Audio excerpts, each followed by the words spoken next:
মালায় নিয়ে আসি, যাদের কথা আমরা সবাই খুব সহজে বুঝতে পারি। ডক্টর কৌশিক বল ঠিক সেই রকমই একজন মানুষ এবং গবেষক, যিনি অত্যন্ত সহজভাবে আমাদের বুঝিয়ে তার কথাগুলো বলবেন এবং যা আজকের দিনে আমাদের প্রচুরভাবে আমাদের উপকারে লাগবে, আমাদের কাজে লাগবে। আমি সোপানের পক্ষ থেকে অধ্যাপক ডক্টর সারদা মণ্ডলকে স্বাগত ভাষণ দেওয়ার জন্য অনুরোধ করছি।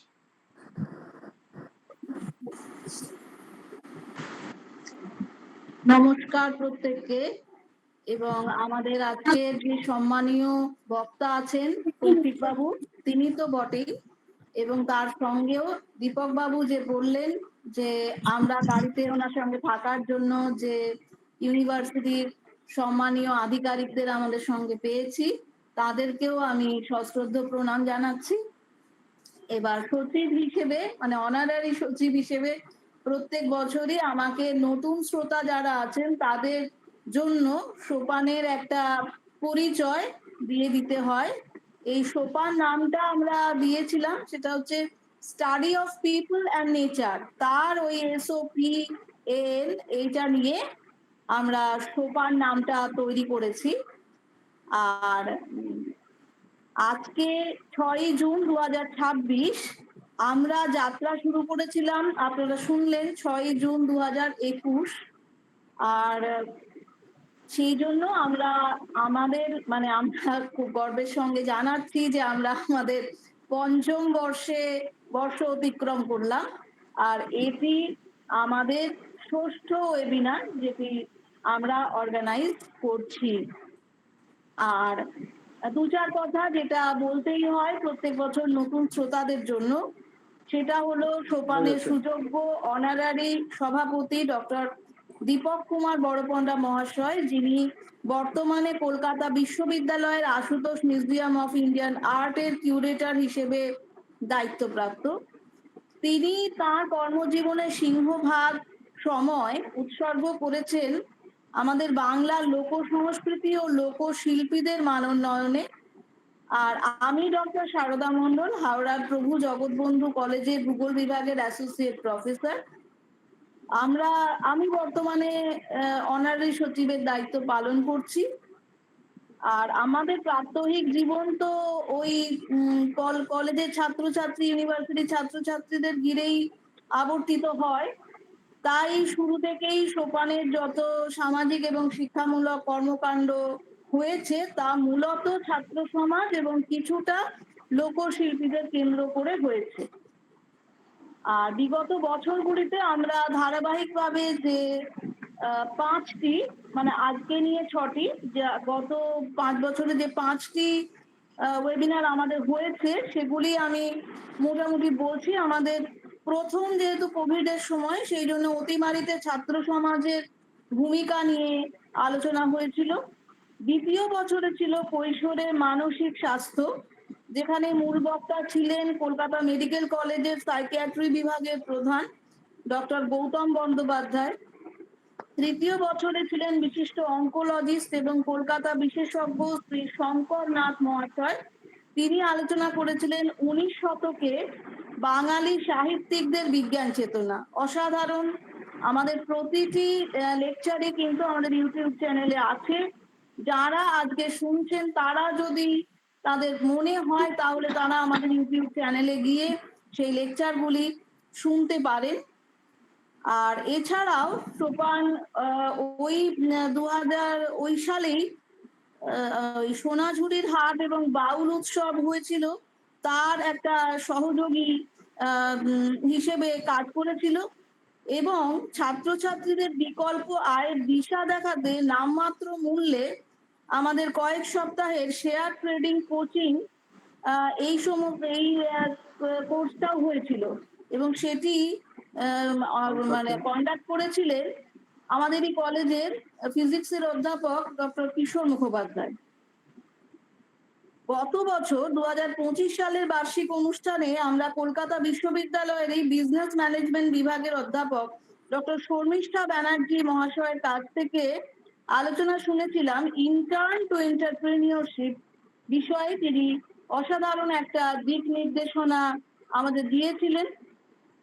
আচ্ছা, এবারে আসি আজকের এই সোপানের বার্ষিক অনুষ্ঠান 2026-এর যে মূল প্রসঙ্গ সেটাতে। এবার আপনারা তো নিশ্চয়ই দেখে নিয়েছেন যে grey area of artificial intelligence, সেইটা নিয়ে আজকে কৌশিক বল স্যার আলোচনা করবেন। ওনাকে আমরা এর আগেও 2024 সালে আমাদের এই আলোচনায় পেয়েছিলাম। তখন যেহেতু আমরা এআইটা জাস্ট মানে শুনেছি, তখনও এতটা এআই আমরা ব্যবহার করতে অভ্যস্ত হইনি। তখন উনি বিগিনার্সদের জন্য এআইটা কি সেই বিষয়টা বুঝিয়ে বলেছিলেন।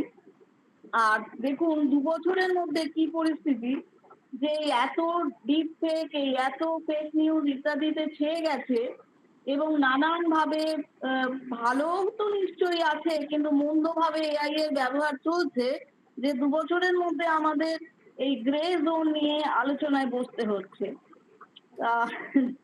কিছু করার তো নেই, এই সমস্ত তো এখন প্রযুক্তি ঝড়ের গতিতে এগোচ্ছে।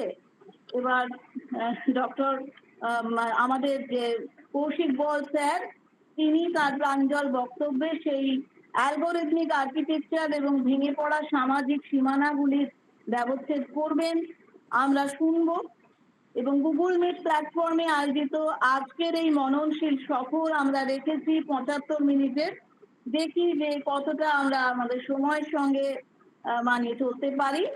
এবং আজকের যে অনুষ্ঠান তার পরিচালনা এবং সঞ্চালনা করছেন বিশিষ্ট সমাজকর্মী শ্রী তুলসী প্রসাদ দাস মহাপাত্র মহাশয়।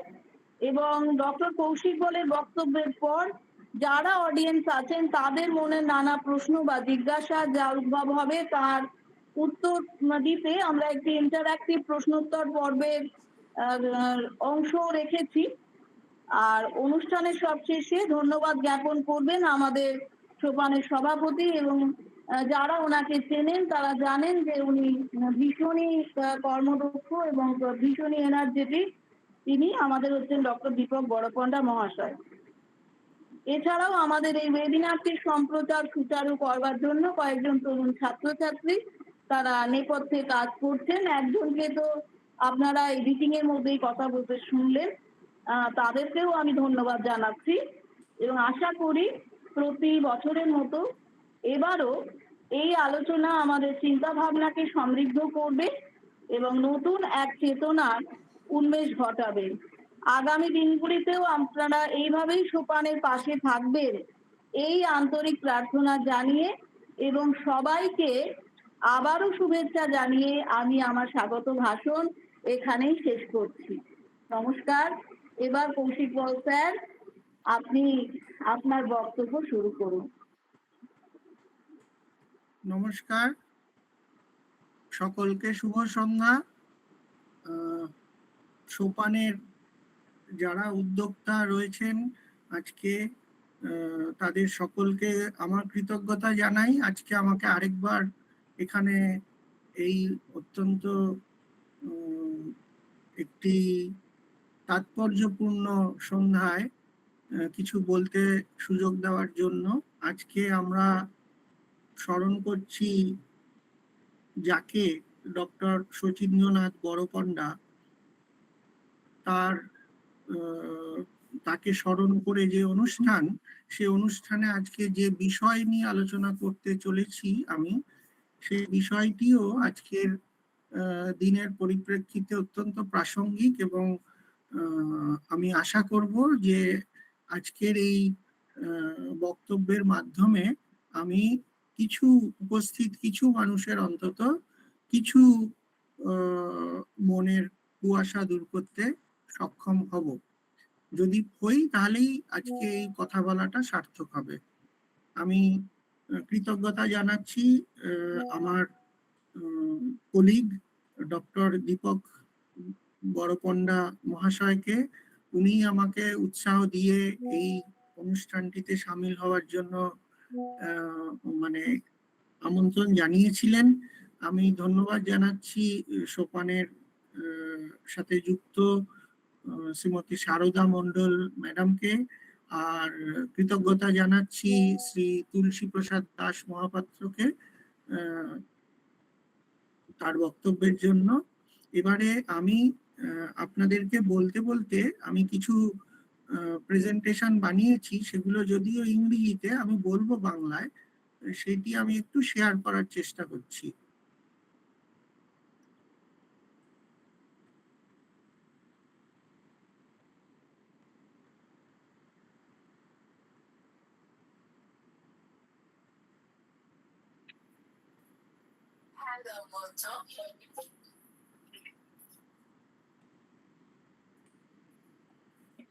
আচ্ছা, দেখা যাচ্ছে আশা করছি। আমার কথা শোনা যাচ্ছে? হ্যাঁ স্যার। যাচ্ছে যাচ্ছে। আচ্ছা আচ্ছা আচ্ছা, আমরা আজকে যে বিষয়টা আমাকে বলতে বলা হয়েছে সেটা হলো নেভিগেটিং দ্য গ্রে জোন। অর্থাৎ গ্রে জোন মানে একটা ধূসর জায়গা, যেটার মধ্য দিয়ে আমাদের যেতে হবে নেভিগেট করে, অর্থাৎ দিক নির্দেশনা ঠিক রেখে এই ধূসর জায়গা দিয়ে আমাদের চলতে হবে। এবং এই চলতে চলতে আমরা কেন এই ধূসর জায়গা দিয়ে চলবো এবং কিভাবে চলবো, এইটি আজকে আমাদের মূল বিচার্য বিষয়। কিন্তু এটা কোন কনটেক্সটে, কি প্রসঙ্গে?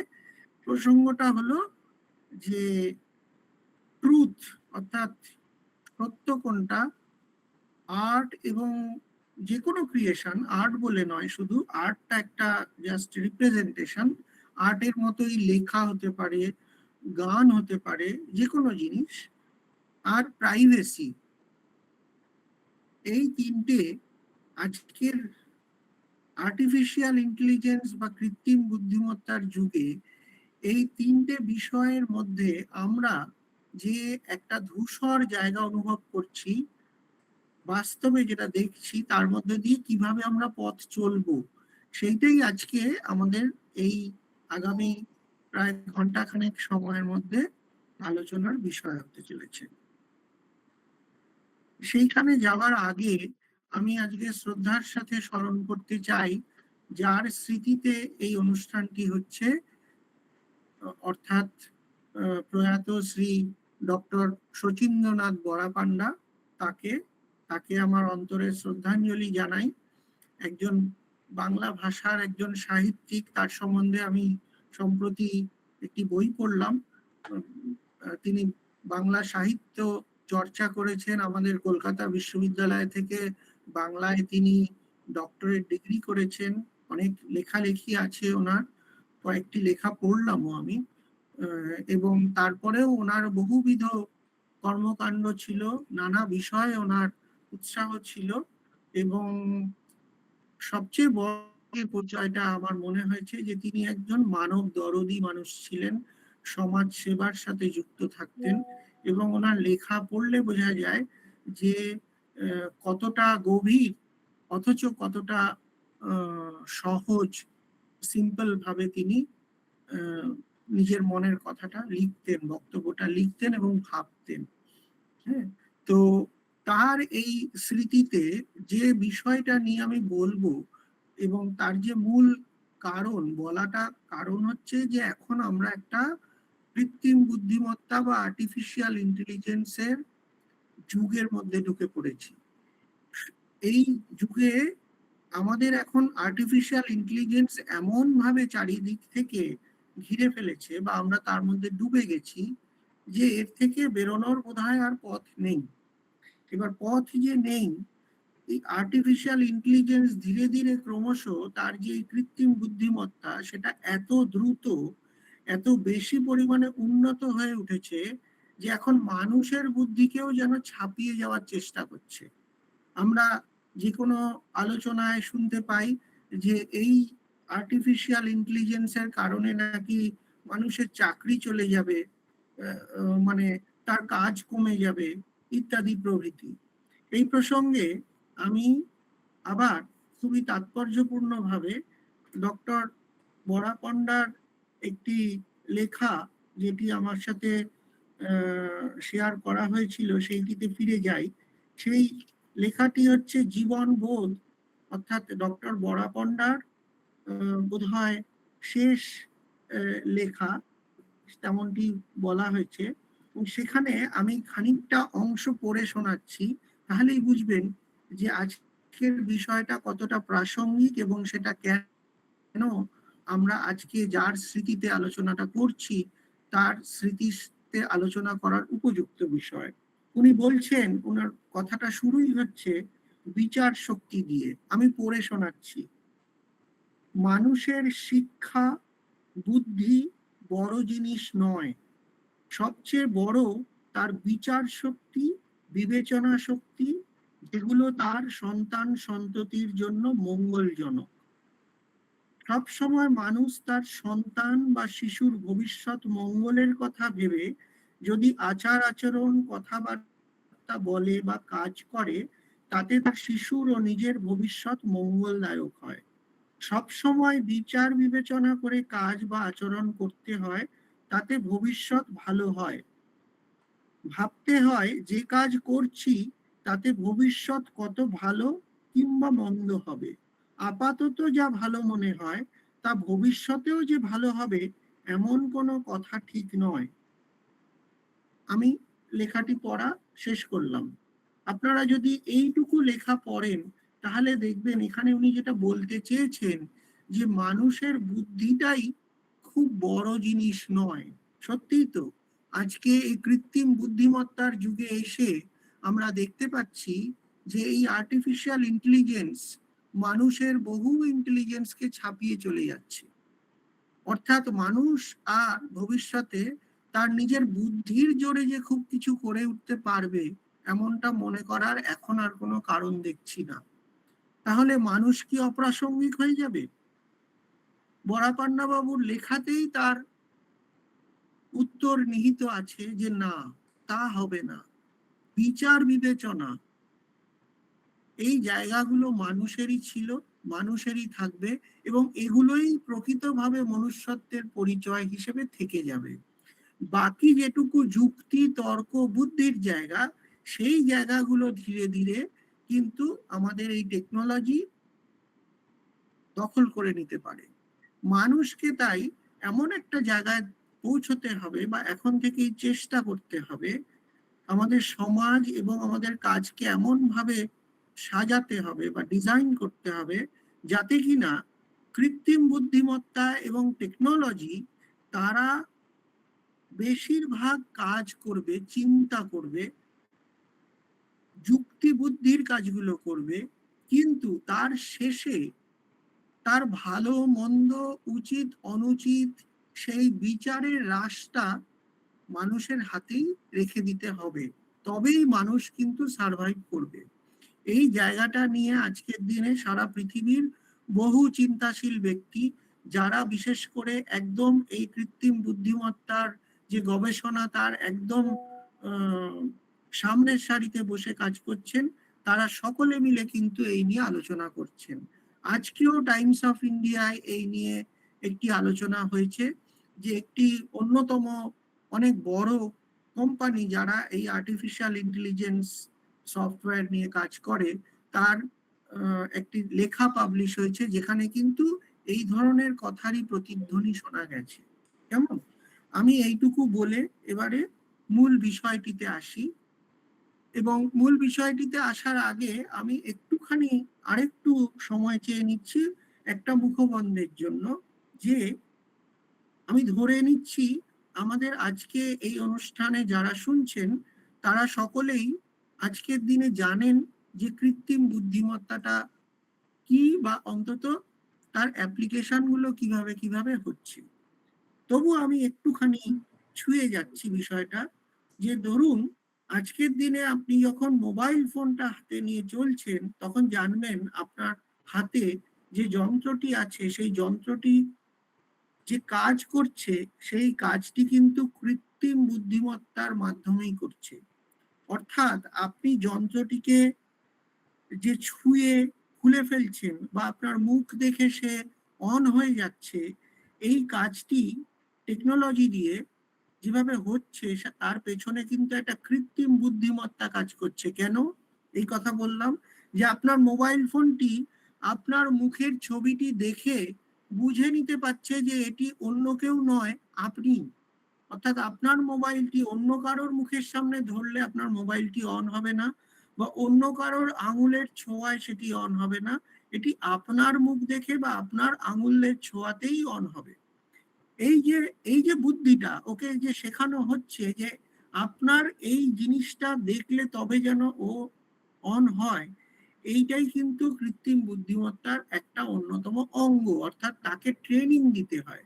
আপনারা যারা মোবাইল ফোনটি ব্যবহার করছেন তারা মনে করে দেখুন, যখন আপনারা মোবাইল ফোনটি নতুন কিনে বা পেয়ে চালু করতে গেছিলেন এবং এই যে ফেস লক বা থাম ইমপ্রেশন দিয়ে লক করার সিস্টেমটিতে চালু করতে গেছিলেন, তখন আপনাকে মোবাইল ফোনে নিজের বুড়ো আঙুলটা বা যে কোনো আঙুল অনেকবার করে নানা রকম অ্যাঙ্গেলে ছুঁয়ে মোবাইল ফোনটিকে ট্রেনিং দিতে হয়েছিল যে আপনার আঙুলটি আসলে কি কি দেখে সে জানতে পারবে যে এটি অন্য আঙুল নয়, আপনার আঙুল। কেমন সেই ফিঙ্গারপ্রিন্টটি তাকে ট্রেনিং দিয়েছিলেন। এই ট্রেনিংটি আমাদের কৃত্রিম বুদ্ধিমত্তার জন্য জরুরি। মানুষও এইভাবেই বড় হয়। আমরাও তো ছোটবেলায় ট্রেনিং নিয়ে বুদ্ধিটা পাচ্ছি। আমাদেরকে তো ছোটবেলায় শেখাতে হয় কি করে হাঁটতে হবে, কি করে কোনটাকে সাদা বলতে হবে, কোনটাকে কালো বলতে হবে। অনেকটা এইরকম ভাবেই কৃত্রিম বুদ্ধিমত্তাকে ট্রেনিং দিয়ে এক জায়গায় দাঁড় করানো হয়েছে, তারপরে সে স্বাবলম্বী হয়ে নিজের পথ চলছে। আজকের আলোচনায় খানিকটা আমরা দেখাবো যে এই স্বাবলম্বী হতে চলতে চেয়ে সে এখন কত দূর অব্দি চলতে পেরেছে। কিন্তু তার আগে আমরা এই জায়গাটায় আসি যে আপনি আজকের দিনে মোবাইল ফোন ব্যবহার করে দেখবেন ছবি তুলে আপনি তার ব্যাকগ্রাউন্ডটাকে ব্লার করে দিতে পারছেন। আপনার ছবিটির মধ্যে দেখবেন মোবাইল ফোনে বিজ্ঞাপনেও লেখা থাকে মোবাইল ক্যামেরা দিয়ে ছবি তুলে তাকে আপনি বিউটিফাই করতে পারছেন। অর্থাৎ সেই ছবিটি আরো কি করে সুন্দর করা যায় তার ট্রেনিং তাকে দেওয়া আছে, সে অটোমেটিক্যালি সেটা আপনার অঙ্গুলি হেলনে করে দিচ্ছে। অর্থাৎ এই যে মোবাইল ফোন যে কাজগুলো করছে, তারপরে ধরুন আপনি ফেসবুক ইউজ করছেন বা অন্যান্য সোশ্যাল মিডিয়া গুলো ইউজ করছেন, ফেসবুক, ইনস্টাগ্রাম বা এমনকি হোয়াটসঅ্যাপ। এই যে ফেসবুক ইউজ করেন বা গুগলে সার্চ করছেন বা ইউটিউবে ভিডিও দেখছেন, এই যে আপনি দেখছেন, এই দেখার কাজটি যারা করে দিচ্ছে তারা কিভাবে করে দিচ্ছে? আপনি ভাবছেন আপনি ফ্রিতে ব্যবহার করছেন, কোনো কিছুই পৃথিবীতে ফ্রি নয়। আপনি যখন ইউটিউব দেখছেন আপনার মনে হচ্ছে আপনি ফ্রিতে একটা ভিডিও দেখছেন, তা নয়। আপনি যখন ফেসবুকে একটার পর একটা মেসেজ স্ক্রোল করে যাচ্ছেন বা রিল দেখে চলেছেন, আপনি ভাবছেন আপনি ফ্রিতে দেখছেন, কিন্তু সেটা আদৌ ফ্রি নয়। তাহলে এই যে ফ্রি নয়, আপনি পেমেন্টটা কিভাবে করছেন, কি দামটা দিচ্ছেন, এগুলো আমরা আজকের দিনে আলোচনা করব। কেননা এই জায়গাগুলো কিন্তু একটু অন্ধকার জায়গা। আমরা সবটা জানি না। আমরা কি করি, ওই যখনই কোনো সফটওয়্যার ইনস্টল করি, তা আমাদের কম্পিউটারে হোক বা মোবাইল ফোনে হোক, তারা অনেকগুলো এগ্রিমেন্ট আমাদের প্রথমেই দেখায়, আমরা কিছুটাই না পড়ে এগ্রি করে যাই। এই এগ্রি করে যাওয়ার এটা একটা লিগাল প্রসেস, আমরা এগ্রি করে গেলাম। কিন্তু আমরা যদি পড়ে দেখতাম তার টার্মস এন্ড কন্ডিশনস, তাহলে খানিকটা বুঝতে পারতাম যে আমরা আসলে মূল্যটা কিভাবে দিচ্ছি। কিরকম?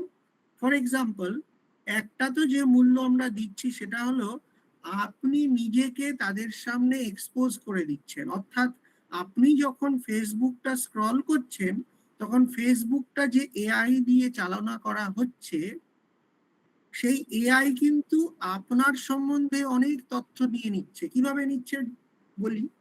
আপনি যে মেসেজটা বারবার পড়ছেন বা যে ধরনের মেসেজটা বারবার পড়ছেন বা যে ভিডিওগুলো বারবার দেখছেন, এআই বুঝে নিচ্ছে যে আপনার ওগুলোতে ইন্টারেস্ট আছে। অর্থাৎ ও ক্রমশ আপনার সম্বন্ধে তথ্য গ্যাদার করছে আপনাকে না জানিয়েই, বা আপনি হয়তো বুঝতেও পারছেন না। এই গ্যাদার করতে করতে ও নিজে ইন্টেলিজেন্টলি বুঝে যাচ্ছে যে কোন ধরনের নিউজ আপনাকে দিলে আপনি সেটা আরো বেশি করে পড়বেন, কোন ধরনের ভিডিও আপনাকে দিলে আপনি বারবার ওই ধরনের ভিডিওগুলো দেখবেন। অর্থাৎ আপনার নিজের মনের সাবকনশাসে যে কাজগুলো হচ্ছে, যেগুলো অনেক সময় আপনি নিজেও ভেবে দেখেননি বা আলাদা করে রেকগনাইজ করেননি, চিনতে পারেননি, সেই চেনাটা কিন্তু ক্রমশ আপনার থেকে আজকের দিনে এআই গুলো অনেক বেশি করে চিনে ফেলছে। এটাকে আমি দাম কেন বলছি? এটার দাম দুরকম ভাবে হচ্ছে।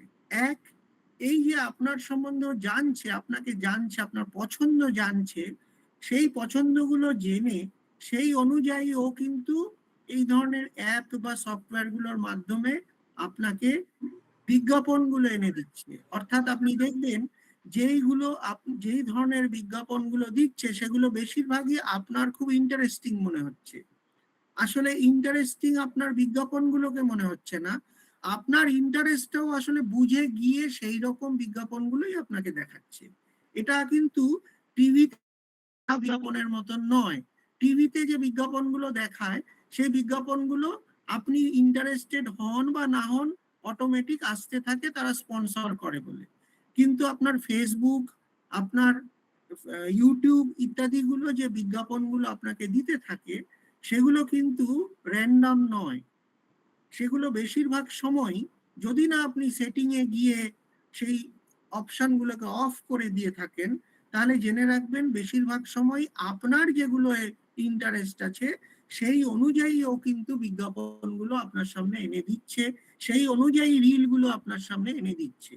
অর্থাৎ আপনি যদি ফর এক্সাম্পল রাজনীতি বিষয় নিয়ে ইন্টারেস্ট শো করে থাকেন, তাহলে দেখবেন ও রাজনৈতিক পোস্টগুলোই বেশি বেশি আপনাকে দেখাবে। যদি আপনি খেলাধুলো নিয়ে ইন্টারেস্ট শো করে থাকেন, তাহলে আপনাকে খেলাধুলো রিলেটেড পোস্টগুলোই বেশি বেশি দেখাবে। এই যে ও দেখাচ্ছে বেশি বেশি, এইটা কিন্তু একটা এআই অ্যালগরিদম কাজ করছে এর পেছনে। কেমন? এইটা একটা দাম। এই যে বিজ্ঞাপনগুলো তো একটা দাম, কেননা আপনি ক্লিক করলে তবে তো ওরা পয়সা দেবে। তাহলে এই দামটা আপনি কিন্তু নিজের অজান্তে পে করছেন। আরেকটা দাম পে করছেন কিরকম না, আপনার পরিচয়টা কিন্তু এআই এর হাতে চলে যাচ্ছে। অর্থাৎ আপনার প্রাইভেসিটা আপনার কাছে এখানে দাম হিসেবে আপনি পে করছেন। কিরকম?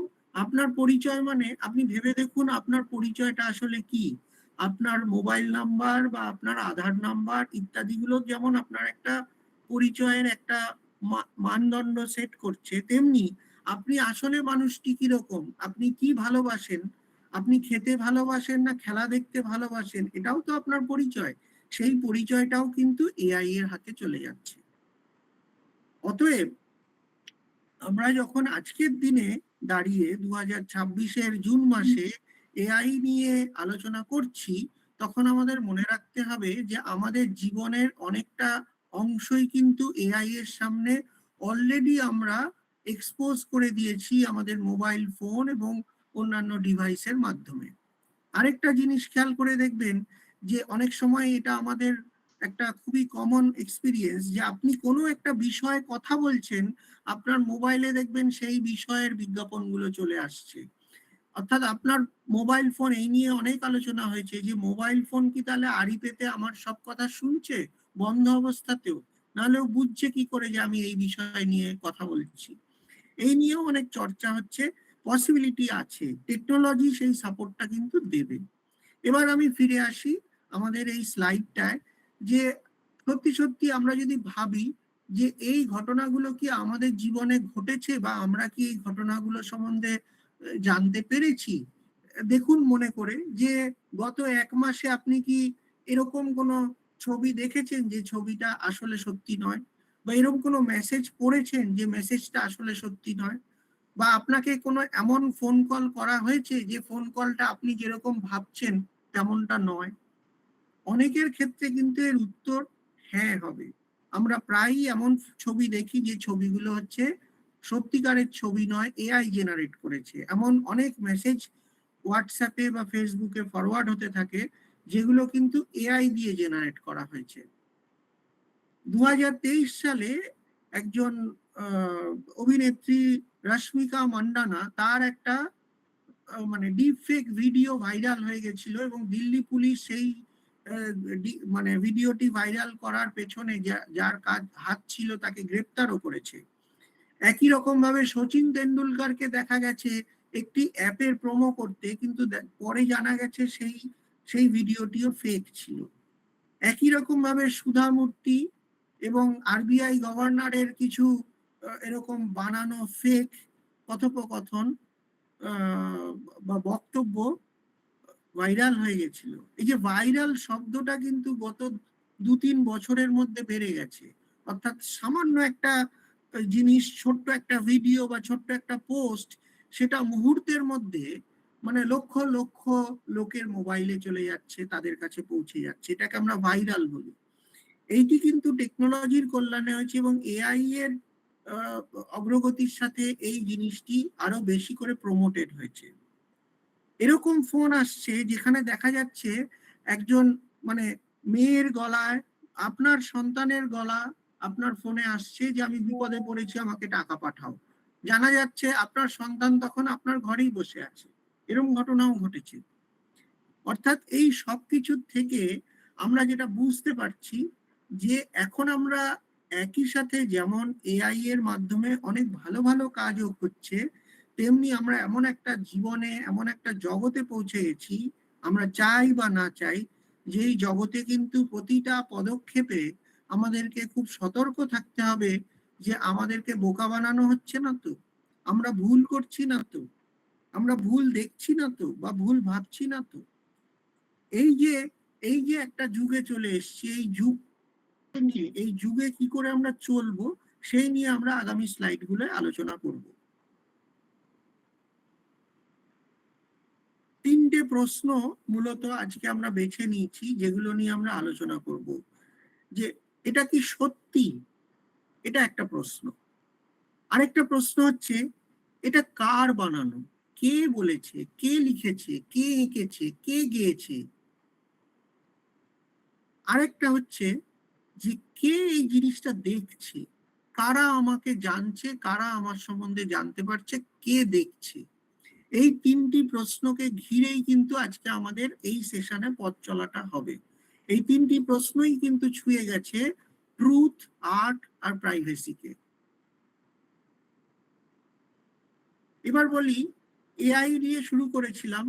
আপনারা শুনেছেন যে আমরা 2023 থেকে বেসিক্যালি আমরা এআই বলতে, এখন যে এআই কৃত্রিম বুদ্ধিমত্তাটা 2023 থেকে বেশি পপুলার হলো। আপনারা যারা আমার আগের বক্তব্য শুনেছিলেন বছর 2 আগের, তারা জানেন যে তখন আলোচনা করেছিলাম যে কৃত্রিম বুদ্ধিমত্তা আসলে খুব সাম্প্রতিক টেকনোলজি নয়। কৃত্রিম বুদ্ধিমত্তা নিয়ে কয়েক দশক ধরে রিসার্চ হয়েছে, কাজ হয়েছে এবং কৃত্রিম বুদ্ধিমত্তা ব্যবহার হয়েছে বহু দশক ধরে। কিন্তু 2022-23 থেকে যেটা হয়েছে সেটা হলো দুটো জিনিস। এক, যে কৃত্রিম বুদ্ধিমত্তাটা সাধারণ মানুষের হাতের মুঠোয় চলে এসছে। অর্থাৎ আপনি যে ভাষায় কথা বলেন, এই ভাষায় কথা বলে আপনি কৃত্রিম বুদ্ধিমত্তার সাথে ইন্টারঅ্যাক্ট করতে পারছেন। আর 2, কৃত্রিম বুদ্ধিমত্তা এখন বহু জিনিস তৈরি করে দিচ্ছে বিভিন্ন ফরম্যাটে, যেগুলো আপনি আগে কখনো আশাই করেননি যে কোনো যন্ত্র বা কোনো সফটওয়্যার আপনাকে এইভাবে নিজে থেকে তৈরি করে দেবে। অর্থাৎ যেটাকে আমরা জেনারেটিভ এআই বলি। তাহলে আমাদের এআই এর জার্নিটাকে আমরা আজকের দিনে দাঁড়িয়ে 2026-এ 4টে স্তরে এখানে দেখাচ্ছি। প্রথমটা হচ্ছে যে সেই মনে করে দেখুন যে একটা সময় গেছে যে মেশিন যারা রেকগনাইজ করতো বিভিন্ন জিনিস, যেমন সফটওয়্যার আপনার মুখটাকে রেকগনাইজ করতো, ইভেন আপনার ভয়েসকেও রেকগনাইজ করতে পারতো। আপনার কোনো মেলের কথা ভেবে দেখুন যে ইভেন আজ থেকে 5 বছর বা 10 বছর আগেও এরকম ছিল যে আপনার গুগল মেল বা অন্য কোনো মেল, যারা আপনি যেই মেলই আপনি ইউজ করে থাকুন না কেন, সেখানে স্প্যাম বলে কিছু মেলকে আলাদা করে দিত, অটোমেটিক্যালি ফিল্টার করে দিত, ইত্যাদি ইত্যাদি। এগুলো সবই কিন্তু আর্টিফিশিয়াল ইন্টেলিজেন্সই করতো, মেশিন লার্নিং দিয়ে করা হতো। সেখান থেকে 2022-23 এই সময় শুরু হলো জেনারেটিভ এআই, যেখানে লেখা তৈরি করা হচ্ছে, ইমেজ তৈরি করা হচ্ছে, ছবি তৈরি করা হচ্ছে, ভয়েস জেনারেট করা হচ্ছে, ভিডিও জেনারেট করা হচ্ছে, ইত্যাদি ইত্যাদি। আর তারপরে এলো এআই এজেন্ট, অর্থাৎ এমন একটি চ্যাটবট বা এআই এজেন্ট, একটা সফটওয়্যার যে কিনা আপনার হয়ে অনেক রিপিটেটিভ কাজ অটোমেটিক্যালি করে দিচ্ছে। অর্থাৎ আপনি বললেন যে আমি আমার অফিসের বসকে বা আমার স্টুডেন্টদেরকে এই বিষয়ে একটা মেল করতে চাই, ও অটোমেটিক্যালি আপনার মেল বক্সে যত ওই রকমের স্টুডেন্টদের বা আপনার বসের নাম লেখা আছে তাকে একটা মেল ড্রাফট করে পাঠিয়ে দেবে। এরকম সফটওয়্যার বাজারে চলে এলো। বা আপনি বললেন আমি কালকে দুর্গাপুর যাব, আমার একটা টিকিট যাতায়াতের বুক করে দাও, ও কিন্তু আপনার টিকিটটা অটোমেটিক্যালি বুক করে দিল। অবশ্যই তার জন্য ওকে আপনার যাবতীয় তথ্য দিয়ে রাখতে হবে, তারপরে সে করে দেবে। এগুলোকে আমরা বলছি এআই এজেন্ট। আর একদম সাম্প্রতিক কালে যে বিষয়টি তৈরি হচ্ছে, ডেভেলপ হচ্ছে, সেটা হলো এজেন্টিক এআই। অর্থাৎ এজেন্টিক এআই আবার এতটাই অ্যাডভান্স এআই যেখানে আপনাকে কোনো আলাদা করে প্রম্পট বা কোনো ইনপুট এআই কে দিতে হচ্ছে না। আপনি শুধু এআই কে বলে দিচ্ছেন আপনার গোলটা কি। ধরুন আপনি বললেন যে আমি আগামী শীতকালে কোথাও বেড়াতে যেতে চাই, আমার বাজেট হচ্ছে এত। এবার এজেন্টিক এআই কিন্তু শুধু এটাই আপনার বেড়ানোয় কোথায় কোথায় বেড়াতে যাবেন সেই টেক্সটটা লিখে বা ছবিগুলো দিয়ে আপনাকে বোঝাচ্ছে তা নয়। ও নিজেই সিদ্ধান্ত নিয়ে নেবে আপনার হয়ে যে আপনি শীতকালে বেড়াতে যাবেন, কোন জায়গাগুলো আপনি যেতে ভালোবাসেন, কোন জায়গাগুলো সেই সময় যাওয়ার জন্য নিরাপদ, কোন জায়গার ওয়েদার সেই সময় যাওয়ার উপযুক্ত থাকবে, কোন জায়গায় আপনি যে বাজেট বলে দিয়েছেন সেই বাজেটে ঘুরে আসা সম্ভব, কত দিনের জন্য আপনার ওই সময়টায় ছুটি থাকবে, এগুলো নিজেই সমস্ত কিছু দেখে নিয়ে একদম অনেকটা আমরা যেভাবে করি সেইভাবেই ও সিদ্ধান্ত নিয়ে আপনার পুরো ট্যুর প্ল্যান করে প্রয়োজন হলে টিকিটটাও বুক করে আপনাকে দিয়ে দেবে। এই জায়গায় আমরা যেতে চলেছি। অর্থাৎ এআই কিভাবে অ্যাডভান্স করছে বুঝুন। এবার আমরা যদি এই টেকনোলজির সাথে তাল মিলিয়ে নিজেদেরকে যদি ঠিক মতন ভাবে অ্যালার্ট এবং ট্রেন্ড না করতে পারি, তাহলে খুব শিগগিরই এমন হবে যে আমাদের মনে হবে আমরা এলিয়েনদের মাঝে বাস করছি। কেমন? এবং এই কাজটা এআই যত দ্রুত টেকনোলজিটা ডেভেলপ করছে, আমাদের কিন্তু নিজেদেরকেও অনেক দ্রুততার সাথে সেই জায়গাটায় পৌঁছতে হবে। কেন না, আপনারা দেখলেন যে মাত্র 3 বছরের মধ্যে এআই শব্দটাই জানতাম না, সেখান থেকে আজকে একটা ফুল কোর্স বিভিন্ন ইউনিভার্সিটি অফার করছে স্টুডেন্টদের জন্য এআই রিলেটেড। মানে ভাবুন কোথা থেকে কোথায় পৌঁছে গেছে 3 বছরের মধ্যে। তাহলে আগামী 3 বছর পরে সেটা কোন জায়গায় যাবে আমরা কেউ এখন এখানে দাঁড়িয়ে কল্পনাও করতে পারি না। কাজেই আমরা 3 বছর আরো পরে শিখে নেব, এইটা আর আজকে অ্যাফোর্ডেবল নয়। আমাকে এআই সম্বন্ধে যা কিছু জানার, যেটুকু আমাকে আপডেট করার নিজেকে, সেটা খুব শিগগিরই এখনই করে ফেলতে হবে, নাহলে তাহলে এবার আমরা আমাদের বিষয়ে পুরোপুরি ঢুকে যাই যে আমরা বলছি নেভিগেটিং গ্রে জোন। তাহলে এই গ্রে জোন বলতে কি বোঝাচ্ছি সেইটা আমাদেরকে একটু এক্সপ্লেন করতে হবে। গ্রে জোনটা হলো বেসিক্যালি আপনারা ভেবে দেখুন যে থ্রেডগুলো আমি বললাম এই থ্রেডগুলো আগেও ছিল। অর্থাৎ মানুষের জীবনে এটা চিরকালীন একটা প্রশ্ন যে সত্যটা কি। সত্য জানাটা চিরকালই দুরূহ ছিল। সত্যের সন্ধানে মানুষ চিরকাল স্ট্রাগল করে গেছে। কাজে আজকে যখন আমরা এই প্রশ্নটা নিয়ে আলোচনা করছি হোয়াট ইজ ট্রুথ, এটা ভাবার কোনো কারণ নেই যে এআই এর জন্য দায়ী। এআই আসার আগেও লোকে মিথ্যে কথা প্রচার করত ইত্যাদি ইত্যাদি। ফলে সত্য আর মিথ্যার এই যে খেলাটা, এটা এটা কিন্তু এই গ্রে জোনটা কিন্তু এআই এর জন্য আসেনি। এআই আসাতে এই সত্যকে অসত্য করে দেওয়া বা অসত্যকে সত্য হিসেবে প্রজেক্ট করা, এই জিনিসটা অনেক বেশি সহজলভ্য হয়ে গেল, দ্রুত হয়ে গেল, আর মুহূর্তের মধ্যে নিমেষে ভাইরাল করে দেওয়ার সুযোগটা তৈরি হয়ে গেল। অর্থাৎ এআই এসে অ্যাকচুয়ালি অ্যাক্সিলারেট করে দিল পুরো প্রসেসটাকে, এই থ্রেডটাকে। সেই রকমই ধরুন এই যে চিটিং বা অন্যের কাজকে নিজের বলে চালিয়ে দেওয়া, প্ল্যাজিয়ারিজম, বা অন্যের গানকে নিজের বলে চালিয়ে দেওয়া, এগুলো কি আগে হতো না? হতো। কিন্তু এআই এসে এমন একটা জায়গা তৈরি করলো যে এইটা অনেক বেশি পরিমাণে করা হচ্ছে এবং অনেক সহজে সস্তায় করা যাচ্ছে। অর্থাৎ আমি যদি একটা মোনালিসার ছবি চাইতাম আগে, তাহলে সেই ছবিটা কোনো একজন পেইন্টার আমাকে নকল একটা ছবি এঁকে দিতে পারতেন। আজকের দিনে আমার এমনকি পেইন্টারকেও লাগছে না, আমি এআই কে বলছি, এআই এঁকে দিয়ে দিচ্ছে। এই যে সহজলভ্যতা, এইটা কিন্তু এআই এর জন্য সম্ভব হয়ে গেছে। ফলে এটা কিন্তু থ্রেডটাকেও অতটা রিয়েল করে দিল, অতই ইজি করে দিল। আর আমরা যে প্রাইভেসি নিয়ে আলোচনা করছি, প্রাইভেসি থ্রেটও আগেও ছিল। আমাদের বহু তথ্য আমাদের ভুলবশত বা আমাদের সিস্টেমের কারণে সেগুলো অন্যের কাছে পৌঁছে যেত। এখন এআই এসে গিয়ে সেটা আরো বেশি বেশি করে হচ্ছে, আরো বড় আকারে হচ্ছে। কেমন? এবারে আমরা আজকে যে আলোচনাটা করব সেটা একটা গ্রে জোন দিয়ে। গ্রে বলতে কি বোঝাচ্ছে? না সাদা না কালো, অর্থাৎ সত্যিও না মিথ্যেও না, এই দুটোর মাঝামাঝি যে একটা জায়গা, সেটা হলো গ্রে জায়গা। অর্থাৎ ছেড়েও দেব না, আবার পুরোপুরি মেনেও নেব না। এই যে জায়গাটা, এটা হলো একটা গ্রে জায়গা। অর্থাৎ এই ছবিটি আমি এঁকেছি এমনটাও নয়, আবার এই ছবিটি অমুকে এঁকেছে তেমনটাও নয়, এর মাঝামাঝি একটা জায়গা। এই পরিচয়টা হুবহু আমার এমনটাও নয়, আবার এই পরিচয়টার সাথে আমার কোনো সম্পর্ক নেই তেমনটাও নয়। এই মাঝামাঝি জায়গাটা হলো গ্রে জায়গা। যেমন আমি একটু প্রাঞ্জল করে বললে বোঝা যাবে, যে ধরুন আমি এআই কে বললাম যে তুমি রবীন্দ্রনাথ ঠাকুরের মতন করে আমাকে একটা কবিতা লিখে দাও। সে কিন্তু আজকের দিনে দাঁড়িয়ে আমাকে 4 লাইন কবিতা লিখে দিলেন।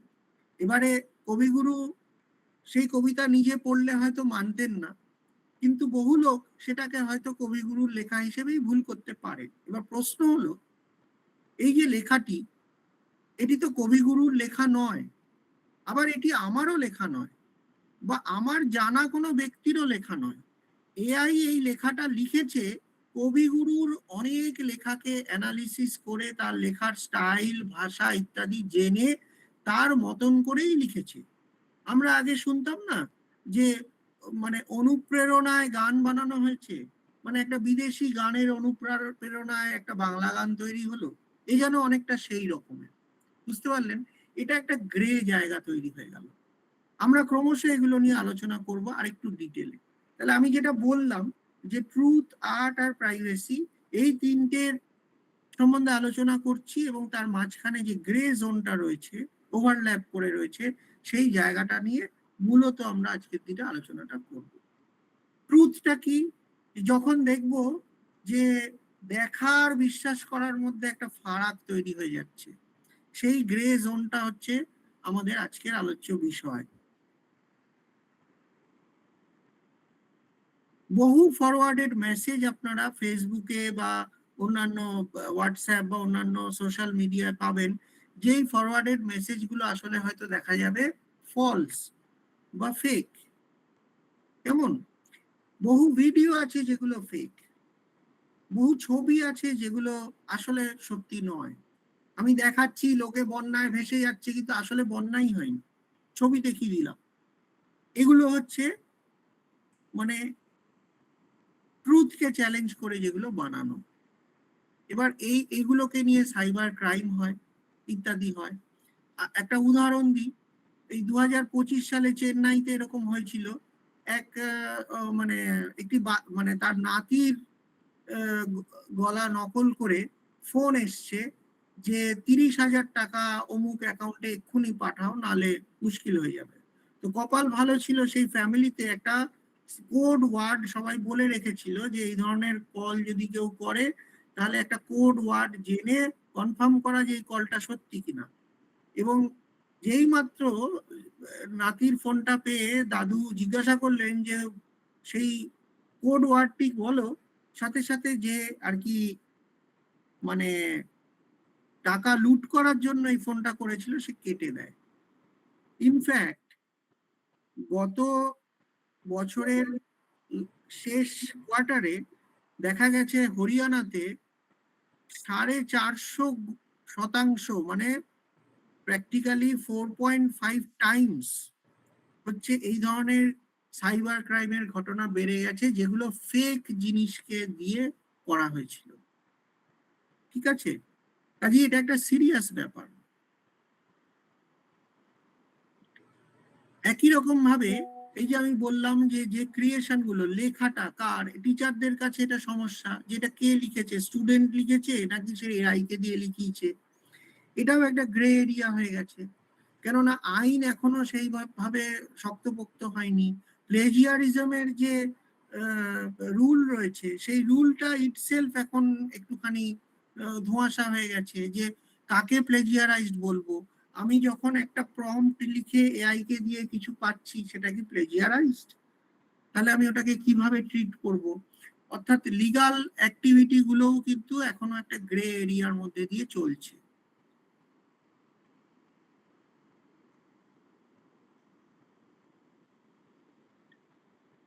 ছবি আঁকা, শুধু ছবি আঁকা নয়, কবিতা লেখা, গল্প লেখা, যে কোনো লেখা, গান তৈরি করা ইত্যাদি ইত্যাদি, ভিডিও তৈরি করা, ছোট মুভি তৈরি করা ইত্যাদি, এগুলো সবই এআই দিয়ে করা যাচ্ছে। অতএব প্রশ্ন থেকে যাচ্ছে যে রিয়েল ক্রিয়েটরটা কে, স্রষ্টা কে, এটা আসলে কার সৃষ্টি?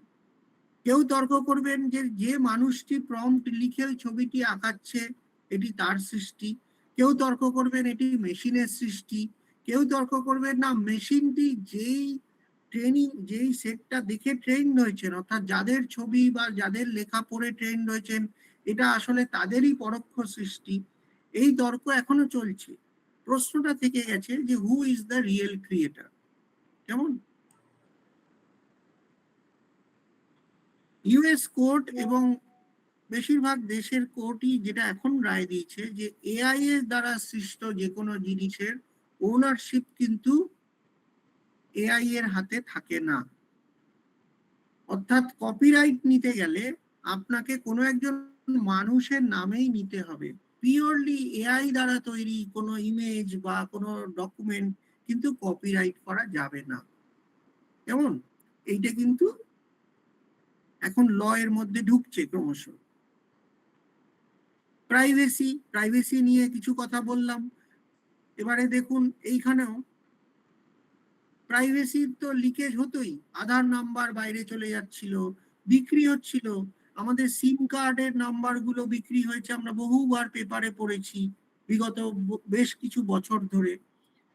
অতএব প্রাইভেসিটা যে থ্রেট রয়েছে সেটা এআই এর দ্বারা সৃষ্ট হয়নি, কিন্তু এআই এসে, যেমন আমি আপনাদের এক্সপ্লেন করলাম, প্রাইভেসিটাকে এত সূক্ষ্মভাবে চ্যালেঞ্জ করেছে আর এত মাস স্কেলে সেটাকে থ্রেটে পরিণত করেছে যে এখন আমাদের কিছু সেফটি নেট নিয়ে ভাবতে হচ্ছে কিভাবে এখান থেকে আমরা বাঁচবো। তার জন্য ভারত সরকারও অনেক নতুন নতুন রুল তৈরি করছেন। আপনারা যারা ইন্টারেস্টেড, আমি আজকের এই আলোচনায় অত ডিটেলে কচকচানিতে যাচ্ছি না, আপনারা যারা ইন্টারেস্টেড দেখে নেবেন যে ডিপিডিপি অ্যাক্ট হয়েছে, আরো কতগুলো অ্যাক্ট হয়েছে, সেগুলো আপনারা সার্চ করলে পাবেন। অর্থাৎ ভারত সরকার কিন্তু কিছু সেফটি নেট দেওয়ার চেষ্টা করছেন, কিন্তু আমরা আজকে যেটা আলোচনা করছি, যেটা সরকার শুধু করে দেবে আমরা সেফ থাকবো তা নয়, আমাদেরকেই এই নেভিগেশনটা তৈরি করতে হবে। কিভাবে আমরা করব সেটা আমাদেরকে স্ট্র্যাটেজি ঠিক করে নিতে হবে। কেমন? তার কারণ হচ্ছে আজকের দিনে আমরা কিন্তু সরকারের দিকে তাকিয়ে থাকলে হবে না। এআই ঝড়ের বেগে ঢুকছে, কে কবে ল বানাবে আমরা তার জন্য ওয়েট করব, তা করা যাবে না। কেমন? যেটা আমি বললাম এই স্লাইডে সেগুলোই বলা হয়েছে যে এআই আসার আগেও মোবাইল নাম্বার বিক্রি হয়েছে, আধার নাম্বার ছড়িয়ে পড়েছে ইত্যাদি ইত্যাদি। এবার আমি একটা আপনাদের অ্যানালজি দিচ্ছি যে আমরা এবার তাহলে নেভিগেশনটা কিভাবে করব। এই যে গ্রে এরিয়া তৈরি হয়েছে তার মধ্যে দিয়ে আমরা সার্ভাইভ করব কি করে আর পথ চলবো কি করে। আমি একটি তুলনা করছি আপনাদেরকে। তুলনাটা হচ্ছে, মনে করুন আপনি একটি রাস্তা দিয়ে যাচ্ছেন, ড্রাইভ করছেন, তো রাস্তাটি খুব সুন্দর, চারিদিকে নানা রকমের সাইন দেওয়া রয়েছে, রাস্তার বর্ডার খুব শার্প, আপনি দেখতে পাচ্ছেন, আপনি ড্রাইভ করছেন, চলেছেন। কিন্তু হঠাৎ যদি একটা কুয়াশা নামে, তখন আপনি কি করবেন? কেন এটাকে দিয়ে তুলনা করছি, যে আমাদের এখন কিন্তু এই গ্রে এরিয়াটা অনেকটাই কুয়াশা ঢাকা রাস্তার মতো। অর্থাৎ সম্পূর্ণ সাদা সম্পূর্ণ কালো নয়। যেমন রাস্তাটার একটা বর্ডার, ডান দিকের বর্ডার বাঁ দিকের বর্ডার, রাস্তাটা সোজা বা বাঁকা আমরা দেখতে পাচ্ছিলাম, সাদা কালোয় দেখতে পাচ্ছিলাম, তেমনটা নয়, কুয়াশায় ঢাকা।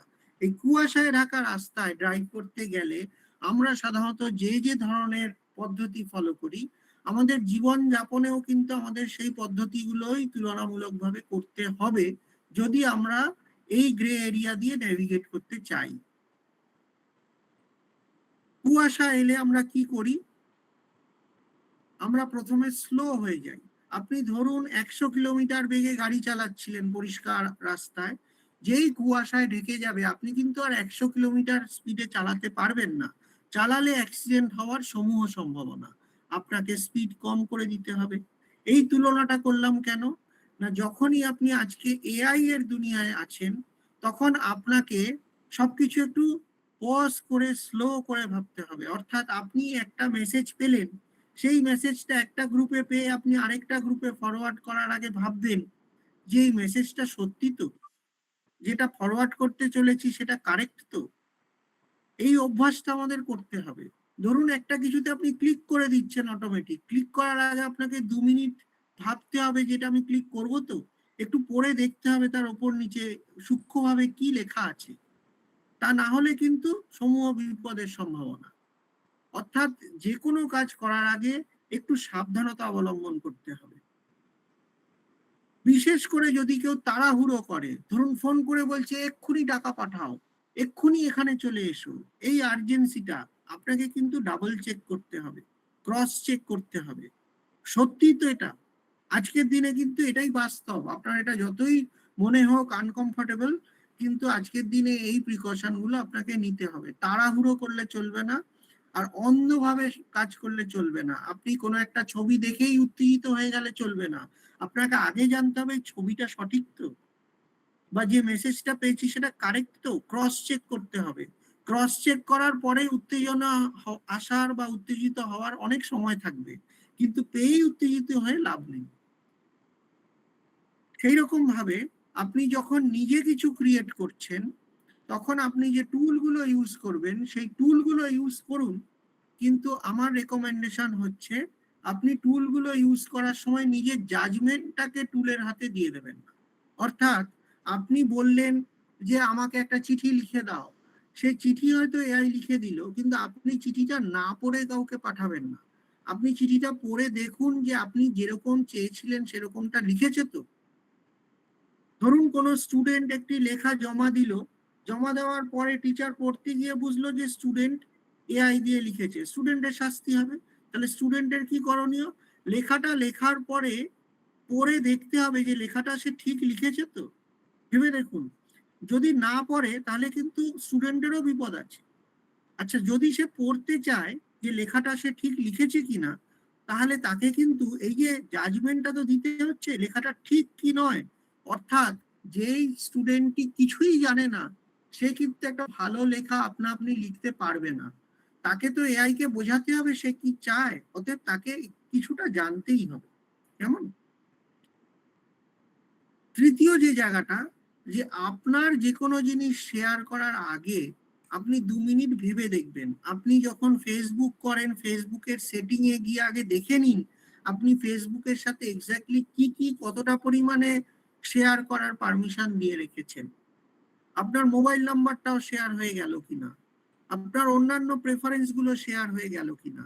এরকমই বিভিন্ন অ্যাপে আপনারা সেটিং গুলো একটু ভালো করে সময় করে দেখে নেবেন যে সেটিং এর ডিফল্টটা কি আছে, আপনারা কি করে রেখেছেন এবং সেটা আপনার জন্য উপযুক্ত কিনা।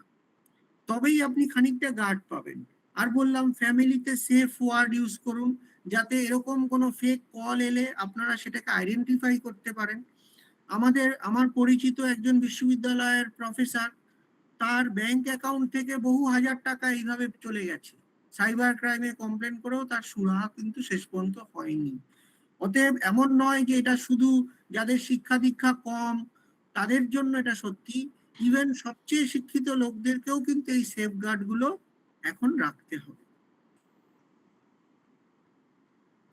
এইটুকুই আমি আপনাদেরকে বলতে পারি, এবং এইটুকু আপনাদের বলতে পারি যে এই সেফগার্ড গুলো বা এই ন্যাভিগেশন সিস্টেমটাই কিন্তু অ্যাবসলিউট নয়। আবার মনে করিয়ে দিই যে আজকে আমরা যে এআই কে যে অবস্থায় দেখছি, খুব হাই চান্স আছে 6 মাস পরে এআই এর দুনিয়াটা এতটাই চেঞ্জ হয়েছে যে মানে আগে 3 বছর আগের থেকে এখন যতটা চেঞ্জ হয়েছে আগামী 6 মাসে হয়তো অতটা চেঞ্জ হয়ে যাবে। ফলে আজকে আমরা যেই স্ট্র্যাটেজি গুলো নিচ্ছি 6 মাস পরেও যে সেই স্ট্র্যাটেজি গুলোতেই স্টিক করে থাকলে আমরা ঠিক মতো নেভিগেট করতে পারবো তা নয়। আমাকে সব সময় অ্যালার্ট থাকতে হবে। এআই সম্বন্ধে আমাদের এডুকেশন বাড়াতে হবে, আমাদের অ্যাওয়ারনেস বাড়াতে হবে, আমাদের জ্ঞানটা এআই সম্বন্ধে বাড়াতে হবে। তবেই আমরা এআই কে অনুধাবন করতে পারবো, তার সাথে তাল মিলিয়ে নিজেদের জীবন যাপন পদ্ধতি, নিজেদের ব্যবহার, নিজেদের অভ্যেসগুলোকে ঠিক মতন করে সাজিয়ে তুলতে পারবো। এটা একটা চ্যালেঞ্জ, কেননা যে স্পিডে এআই চেঞ্জ হচ্ছে মানুষ তার অভ্যাস, তার স্বভাব সেই স্পিডে চেঞ্জ করতে পারে না, মানুষ সেই স্পিডে শিখতেও পারে না। ফলে এই রেস, এই যে এআই এর রেস আর আমাদের রেস, এই রেসটা কিন্তু আসলে একটা অসম রেস। আমাদেরকে সেই অসম রেসটা মাথায় রেখেই নিজেদের সেফগার্ড নিজেদের রাখতে হবে। আবার ফিরে যাই যার স্মৃতিতে আজকে আমরা এই আলোচনাটা করতে পারছি, সেই শ্রী স্বর্গত শ্রী শচীন্দ্রনাথ বড়পান্ডার কথায়, যে বুদ্ধির দ্বারা কিন্তু আমরা আমাদের শ্রেষ্ঠত্ব আর প্রমাণ করতে পারবো না। আমাদেরকে সেইভাবে নিজেদের জীবনটাকে সাজাতে হবে, তৈরি রাখতে হবে নিজেদেরকে, যাতে বুদ্ধির বাইরে যে জায়গাটা এখনো এআই ছুঁতে পারেনি, বিবেক এবং জাজমেন্ট, সেই জায়গাগুলো, মানুষের সাথে মানুষের যে ফিলিং, তার যে সম্পর্ক, যে কগনিটিভ এবিলিটি, সেইগুলোতে যাতে আমরা আমাদের গ্রিপটা শক্ত করতে পারি, হাতে হাত ধরে থাকতে পারি। আমাদের যে কাইন্ডনেস, দয়া, মায়া ইত্যাদি যেগুলো মনুষ্যত্বের প্রমাণ, সেই মানুষকে নিজের মনুষ্যত্বের মাধ্যমেই নিজেকে টিকিয়ে থাকতে হবে। নিজের বুদ্ধির মাধ্যমে টিকে থাকার দিন কিন্তু ক্রমশ কমে আসছে। এটুকুই বলে আমি আজকে আমার বক্তব্য শেষ করছি। ধন্যবাদ। হ্যাঁ, এই অসাধারণ একটা বক্তব্য তো আমরা শুনলাম। জানি না কৃত্রিম বুদ্ধিকে হয়তো আমাদের স্বাভাবিক মানুষের স্বাভাবিক বুদ্ধি দিয়ে পরাজিত করা যাবে না। বিবেক, মানবিকতা এগুলোকে জাগ্রত রাখতে হবে এবং সেই সঙ্গে নিজেকে সময়ের সঙ্গে মানিয়ে নিতে হবে। এইটুকু আমি অন্তত আমার সাধারণ বুদ্ধিতে বুঝলাম। আমি অনুরোধ করছি যারা দেখছেন তাদের যদি কোনো প্রশ্ন থাকে ডক্টর কৌশিক বলকে আপনারা করতে পারেন। আমি একটা কথা বলতে চাই স্যারকে। আমার কথা কি শোনা যাচ্ছে? হ্যাঁ হ্যাঁ যাচ্ছে। হ্যাঁ, এবারে ব্যাপারটা হচ্ছে আপনি স্যার যেটা বললেন সেটা আমরাও যে কিছুটা বুঝিনি তা নয়, কিন্তু আমরা তো আর এতটা টেকনিক্যাল লোক নই। মানে আপনার কথা শুনে যেটা বুঝতে পারছি যে এটা ভয়ঙ্কর একটা এথিক্যাল জায়গায় চলে যাচ্ছে। আর এটা অ্যাকচুয়ালি আমার যেটা মনে হচ্ছে, যেহেতু আমি জিওগ্রাফির লোক, মানে ম্যান এনভায়রনমেন্ট রিলেশনশিপটাও চেঞ্জ হয়ে যাচ্ছে এআই এর হাত ধরে।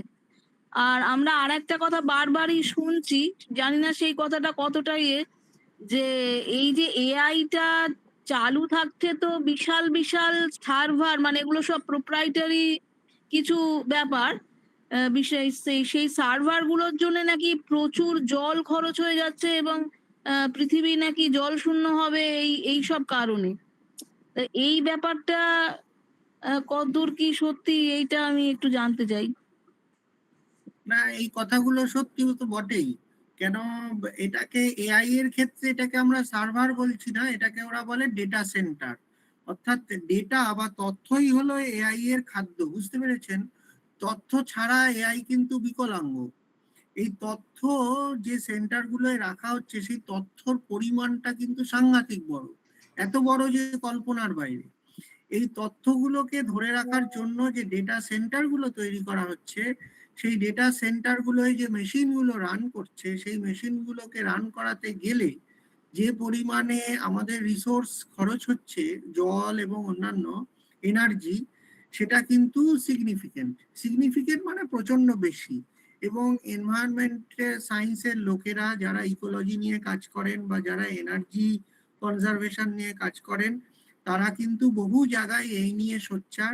এমনকি এআই যারা ডেভেলপ করছেন তারাও এটা নিয়ে আলোচনা করছেন। এখানে দুটো বিষয় আছে, একটা হচ্ছে ভালোর দিক, একটা হলো খারাপের দিক। অর্থাৎ এআই যেমন এই দিকে আমাদেরকে আমাদের এনার্জি এবং মানে রিসোর্স, যেটা জল এবং অন্যান্য ন্যাচারাল রিসোর্সকে যেমন এই এআইটা চালাতে গিয়ে খরচা করতে হচ্ছে, তেমনি এআই এর কারণে আমাদের অনেক এফিসিয়েন্সিও বেড়ে গেছে।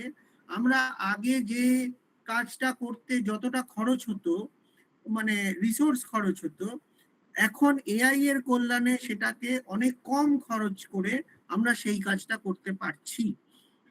এবারে এইটাই হলো বর্তমান যুগের আর্গুমেন্ট, একটা বিরুদ্ধে আরেকটা, যে কোনটা, এই যে এফিসিয়েন্সি বেড়ে আমরা সেভিংস বেশি করছি, নাকি এই ডাটা সেন্টার মেনটেন করতে গিয়ে আমরা খরচা বেশি করছি। এই ইকুয়েশনটা এখনো কেউ সলভ করতে পারেননি। বড় বড় পৃথিবীর বড় বড় রিসার্চাররা এবং পলিটিশিয়ানরা এবং যারা টেকনোলজিস্ট, তারা এই নিয়ে প্রচুর গবেষণা এবং আলাপ পরিচয় চর্চা করে চলেছেন। আমরা এখনো এর উত্তরটা জানি না, পৃথিবী কোন দিকে ফাইনালি এগোবে আমরা জানি না। তবে এটা ঠিকই যে ইনফাইনাইট রিসোর্স তো পৃথিবীতে নেই, অতএব এআই ডেভেলপ করতে গিয়ে যদি পৃথিবীর সব রিসোর্স খরচা হয়ে যায় তাহলে এআইও বন্ধ হয়ে যাবে, সেটা এআইও বুঝবে। আমি যদি আগামী সেই দিনটা ভাবি, যেমন কিছু সিনেমায় বা কল্পবিজ্ঞানের গল্পে শোনানো হয় যে যন্ত্রই মানুষের মতো ভাবছে এবং সে নিজে নিজেই সিদ্ধান্ত নিতে শিখে গেছে, সেই যুগে এসেও সে এই সিদ্ধান্তটা ঠিকই নিতে পারবে যে এইভাবে সে সাস্টেন করতে পারবে না। তার কারণ পৃথিবীর রিসোর্সটা লিমিটেড, অতএব কোথাও একটা গিয়ে তাকে কিন্তু কম্প্রোমাইজ করতে হবে। এটাই হলো আসল কথা, মানুষকেও সেইভাবে করতে হবে। আমি আপনাদের গোড়াতেই বলছিলাম যে আজকেই টাইমস অফ ইন্ডিয়াতে একটা নিউজ আর্টিকেল আছে, আপনারা পড়ে দেখতে পারেন। সেখানে কিন্তু অ্যানথ্রপিক বলে একটি কোম্পানি, যারা এআই এর একদম ফ্রন্ট এন্ডে দাঁড়িয়ে কাজ করছে, সেই অ্যানথ্রপিক কোম্পানির রিসার্চার একটা আর্টিকেল পাবলিশ করেছেন এবং সেখানে ওই কোম্পানির পক্ষ থেকে একটা প্রস্তাব দিয়েছে পৃথিবীর সমস্ত টপ এআই কোম্পানিগুলোকে, অর্থাৎ চ্যাট জিপিটি যারা বানায় সেই ওপেন এআই বা গুগল বা অ্যানথ্রপিক নিজে এবং বাকি অন্যান্যদেরকেও, যে আমাদের কিন্তু এখনই এআই এর যে এই যে স্পিড আগে বাড়াটাকে আমাদের এখনই ভলান্টারিলি কন্ট্রোল করা দরকার। ভলান্টারিলি কন্ট্রোল না করলে কিন্তু মানুষ জাতিটারই সমূহ বিপদ এসে যেতে পারে। আপনাদের কারোর হয়তো মনে থাকতেও পারে যারা এই বিষয়ে উৎসাহী, যে 2024 সালে এই চ্যাট জিপিটির যে কোম্পানি অর্থাৎ ওপেন এআই, তার যিনি সিইও, তিনি কিন্তু পৃথিবীতে বহু ফোরামে গিয়ে বক্তৃতা দিয়ে এই এই এই এই দাবিটা করার চেষ্টা করছিলেন যে বিভিন্ন সরকার, দেশের সরকাররা যেন এআই এর জন্য রেগুলেশন রুলস তৈরি করে, এআই কে যথেচ্ছভাবে যেন চলতে না দেওয়া হয়। অর্থাৎ আমরা দেখতে পাচ্ছি যে এইসব কোম্পানি যারা এআই তৈরি করছেন, তাদেরই কিন্তু যারা একদম নেতৃত্ব দিচ্ছেন, তারা নিজেরাই কিন্তু মানুষের সামনে এই অ্যাপিল গুলো করছেন যে তোমরা আমাদেরকে আটকাও, চলো আমরা নিজেদেরকে কন্ট্রোল করি। অর্থাৎ মানুষের শুভ বুদ্ধি কিন্তু এখনো কাজ করছে। এটাই আজকের দিনে দাঁড়িয়ে আমাদের কিন্তু একটু আশার কথা, এটুকুই বলতে পারি। আর আর আমার যদি একটা কারো কিছু বিষয় জানার আছে, যে আপনি বললেন যে ইন্ডিয়াতে আমাদের এই এআই রেগুলেশন নিয়ে কিভাবে, মানে সেটা ধরুন এআই ইউজ বা মিস ইউজ এই সংক্রান্ত যে ল, সেটার কি নাম, ডি ডি দিয়ে শুধু, ওটা কি যেন বললেন, একবার স্যার রিপিট করুন। ডিপিডিপি অ্যাক্ট একটা আছে, হ্যাঁ ডিপি। হ্যাঁ হ্যাঁ, ওটা একটা আচ্ছা, আছে। আপনারা যদি ইন্টারেস্টেড থাকেন আমাকে একটু মেল করে দেবেন, আমার মেল আইডিটা আমি শেয়ার করে দিয়েছি বোধহয়, না পেলে আপনারা এনাদের কাছে, উদ্যোক্তাদের কাছে পেয়ে যাবেন। আমাকে মেল করলে আমি না হয় সেই ইয়েটা জানিয়ে দেবো আপনাদের, যারা আপনারা এটা নিয়ে আরো জানতে আগ্রহী। আমি যে নিজেও খুব বিরাট এইটার সম্বন্ধে জানি তাও আপনারা ভাববেন না, কিন্তু আপনারা যদি জানতে চান আপনারা জেনে যাবেন। এছাড়াও ডিপিডিপি অ্যাক্ট ছাড়াও ভারত সরকারের কিছু এআই রিলেটেড রুলস তৈরি করার চেষ্টা করছে, অলরেডি প্রসেসে আছে।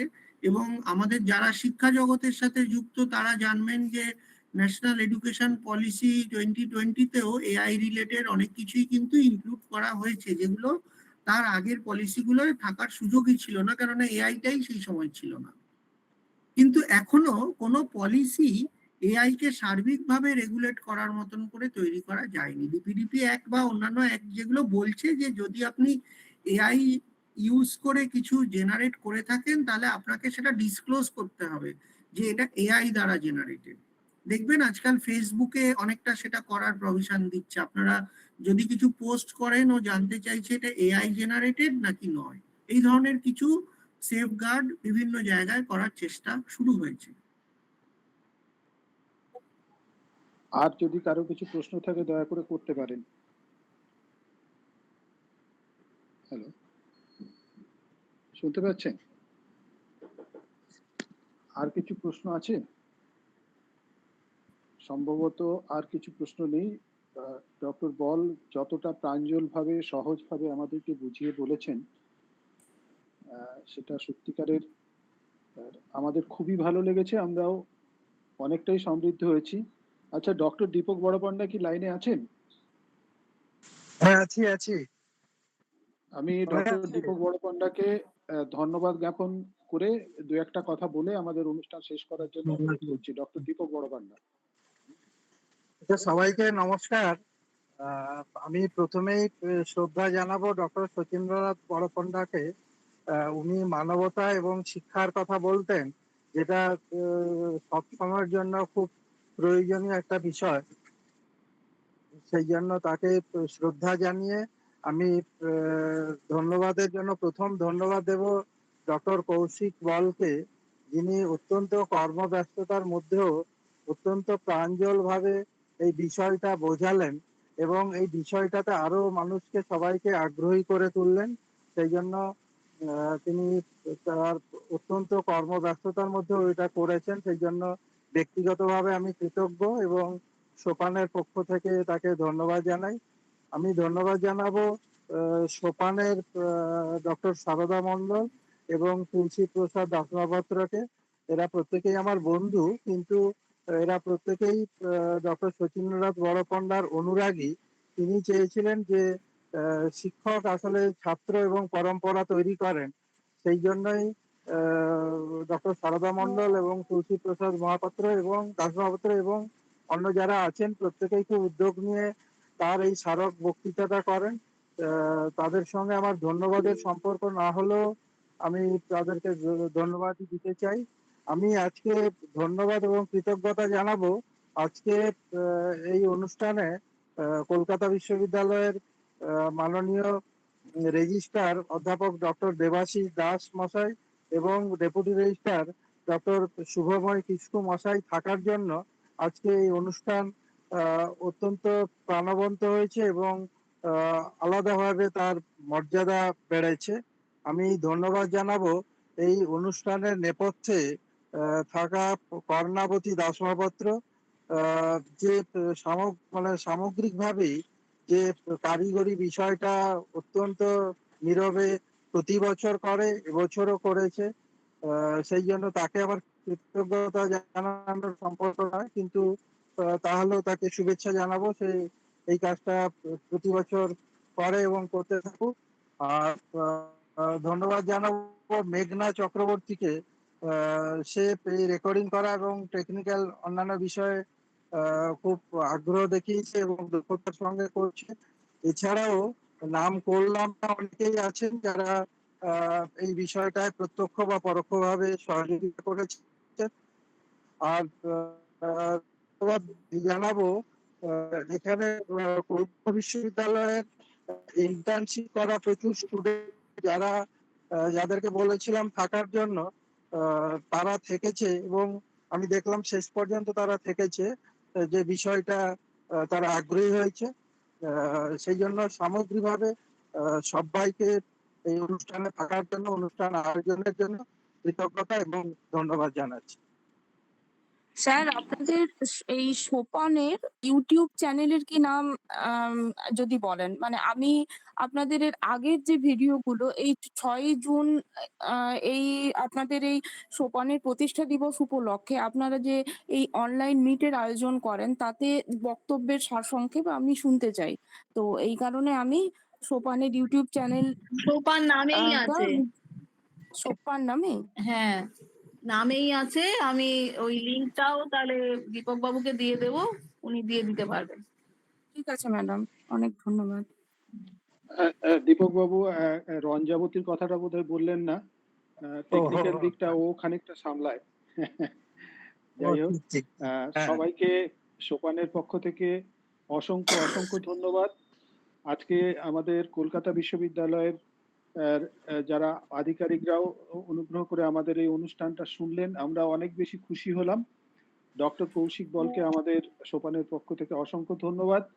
যারা এতক্ষণ ধৈর্য ধরে এই অসাধারণ একটি বক্তৃতা শুনলেন, তাদের প্রত্যেককে সোপানের পক্ষ থেকে অসংখ্য ধন্যবাদ জানাই। আশা করি আবার সামনের বছর আমরা একত্রিত হব, আবার একটা কোনো নতুন সাবজেক্ট নিয়ে বলবো। তবে ডক্টর বলকে আমাদের মাঝে মধ্যেই প্রয়োজন হবে, কারণ এআই যে গতিতে দৌড়চ্ছে আর উনি যেভাবে গভীরভাবে অধ্যয়ন করছেন এআই বিষয়টা এবং এত সহজভাবে আমাদের সামনে তুলে ধরছেন, আমাদের মনে হয় বছর 1-2 বছর অন্তর হলেও উনাকে আমাদের হয়তো প্রয়োজন হবে। ডক্টর বলকে এখনই আমরা আমন্ত্রণ জানিয়ে রাখলাম আমাদের এই অনুষ্ঠানে। আর সবাইকে আবার অসংখ্য ধন্যবাদ জানিয়ে আমরা এই বছরের মতন আমাদের ডক্টর শচীন্দ্রনাথ বড়পণ্ডা স্মৃতি বক্তৃতার যে অনুষ্ঠান আমরা শেষ করছি। সবাই ভালো থাকবে।